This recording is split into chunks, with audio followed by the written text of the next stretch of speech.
Viol RDC, République démocratique du Congo. Aujourd'hui, j'ai maudit ma mère.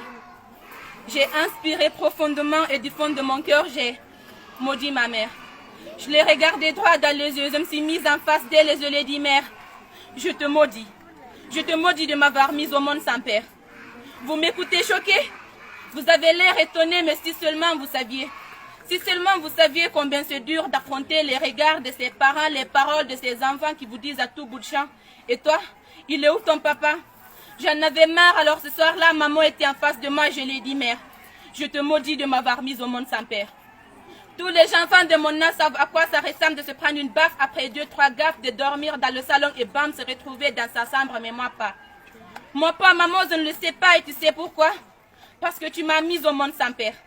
Oui, je t'ai toi et je t'aime, mais n'empêche que la pêche, la cueillette, j'aurais aimé la prendre avec un père, mais tu ne m'en as pas donné alors. Je te maudis de m'avoir mise au monde sans père. Et elle était là, me regardant dans le blanc de l'œil, se dressant près les pâles, presque hypocritement, elle m'a dit, Nyota, assis-toi. Il est temps pour toi d'entendre. Il est temps pour toi de comprendre. Il est temps pour toi d'apprendre. Alors je me suis assise et elle m'a dit, tu sais Nyota, il y a des choses que tu prends la décision d'investir et qui te reviennent sous forme de réel, visible ou invisible. Mais tu vois, moi je n'ai rien décidé, je n'ai rien demandé. Elle m'a dit que c'était un soir comme un autre revenant de l'école, un enfant se promenant avec des rêves débordants. Elle avait plein d'ambitions, mais ce soir-là, sans précédent, c'était la dernière fois qu'elle aurait la force du penser.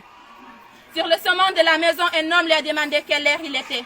Poli, elle lui a répondu en continuant son chemin, mais 3 mètres plus loin, il lui a tapé sur l'épaule en lui disant qu'il était l'heure d'accomplir sa besogne. Avec son 1m65, elle n'a pu rien faire, elle s'est retrouvée à terre et a subi l'une des plus grandes humiliations de la terre entière. Elle me disait, Nyota, crois-moi, j'ai crié, je me suis battue, j'étais pliée devant cette frite. Mais après 5 minutes, j'ai compris que je ne pouvais plus m'en sortir alors. Je l'ai laissé faire. Elle l'a laissé faire parce qu'elle ne pouvait rien faire. Ma mère est rentrée chez elle à peur et pleurant, sanglante et disant, j'ai été agressée, on m'a violée, elle pleurait, elle criait. Elle avait mal, elle ne croyait pas qu'une chose aussi grave pouvait lui arriver. Et face à ses larmes, dans un regard froid, sa mère la regarda. Sans aucune consolation, sans aucun mot de soutien, elle lui dit tout simplement, va te laver. Ma mère m'a dit, je ne leur en vais pas, car dans cette partie du Congo, chaque femme s'endort avec la peur d'apprendre un drame parmi ses enfants. Chaque femme est mentalement préparée à la souffrance. Certaines femmes congolaises ne savent pas consoler, car elles n'ont jamais reçu consolation. Elles pourraient aider les autres à guérir si elles-mêmes avaient reçu guérison. Mais à défaut de ne pas pouvoir exprimer le sentiment qu'on ressent, elles s'enferment dans un silence culpabilisant. Et pendant un instant, on a gardé silence. C'était le silence le plus éloquent de toute l'histoire des silences. Ce silence parlait. Ce silence disait, mère, je suis désolée. On m'a dit ta mère était une femme de joie, elle t'a eu entre 2 soirs dans un bar. Je pensais que tu étais de celle qui faisait des choses pour plaire, mais je me trompais alors. Je suis désolée. Je me suis jetée à ses pieds.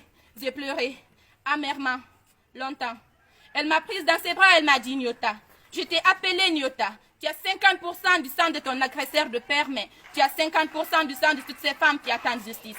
Nyota veut dire étoile et je sais que par toi une nouvelle étoile pondera. J'ai eu le soin de t'avorter, mais je ne l'ai pas fait. Je ne l'ai pas fait parce que je savais que tu parlerais de cette histoire afin que l'on sache. Afin qu'ils sachent qu'en République démocratique du Congo, 1152 femmes sont violées par jour. Ce qui fait environ 48 viols par heure et un viol toutes les 2 minutes.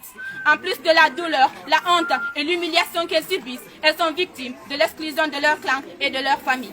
C'est ce qu'on appelle la victimisation de la victime. Ces femmes n'ont rien demandé, mais elles subissent tout.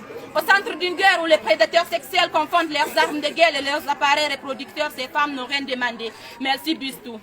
J'ai regardé ma mère en lui faisant la promesse devant le ciel et la terre que je me porte garant d'être la voix de celles qui n'ont jamais eu les mots pour qualifier ce qui leur a été arrivé et qui donc n'en ont pas eu une quelconque justice.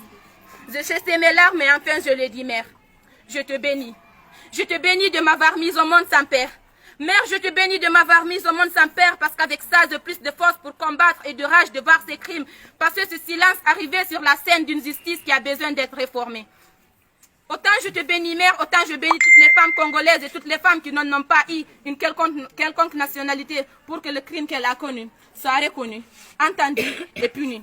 Et s'il y a une chose que je peux vous dire aujourd'hui, c'est que je crois à la justice, humaine ou divine, sous ce ciel ou sous un autre, je crois que tous les tous les crimes ne resteront pas impunis.